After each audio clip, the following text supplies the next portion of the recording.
So my name's Bridgette Sunman and my company is Be Active for Change, and I'm a wellbeing coach. I've also got a background in change communications, and I help people navigate change and establish wellbeing. I do that through a range of different approaches, and I find it's just a really effective way to have the coaching and the background in business to help people. So that is a big question. Coaches love questions, and for me, that is a really big question. I think it is best answered actually by somebody who I was studying when I was doing my master's qualification. So I used a book called The Complete Handbook of Coaching. And one of the people in here is Stephen Joseph, who's a professor of psychology, and he actually says that actually there's no one version of what coaching is. And I find that is both freeing, but also makes me feel stuck, certainly if I'm thinking of it from a client point of view. So there's that freedom that, well, actually there's many types of coach out there, and coaching can be a lot of different things to a lot of different people. Just to give you a few, there's a solution-focused coach, there's a Gestalt coach, existential coach, person-centered coach. What does that actually mean? And what does that mean to the individual?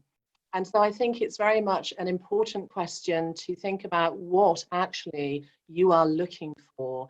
And some people say it's not counseling. Some people say coaching is not therapy. And some people say it's not a question or a chat with a good friend. And whilst I think that is true, often those things actually can help prepare the ground for coaching. And in my experience of 10 years as a qualified master's coach, it has been very much about sometimes those approaches helping somebody to get clear in their mind that they are actually stuck, that they do actually need something more or different to that, and then they can start to look at what that is. So my approach to coaching is very much coming at it from a person-centered approach, working back sort of in the 40s and the 50s. Somebody called Carl Rogers came up with an approach that actually had its roots in counseling. And that's why I think the question about what coaching is quite interesting, because quite often coaching has had its roots in counseling and in therapy. Carl Rogers formed an approach rather than a technique. It was in response to a lot of things that were coming over from America, which were very technique driven. My approach is very much about the person. The person is the one who drives the coaching conversation. I'm there to help facilitate, support, create a space, and help them find their way and navigate their journey.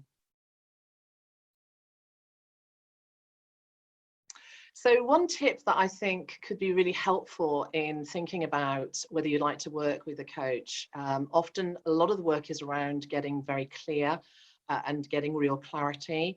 And a lot is spoken about values, but a lot of people don't really know what their values are, or they may have started off knowing what their values were, but through life that's changed, and depending on the point at which they come for coaching, they may be uncertain really about what their values are. So my tip would be get really clear about your values. It will really help you know whether you are living on course or whether you're off course. And it will help the coach that you choose to be really clear for you about the direction in which you want to travel.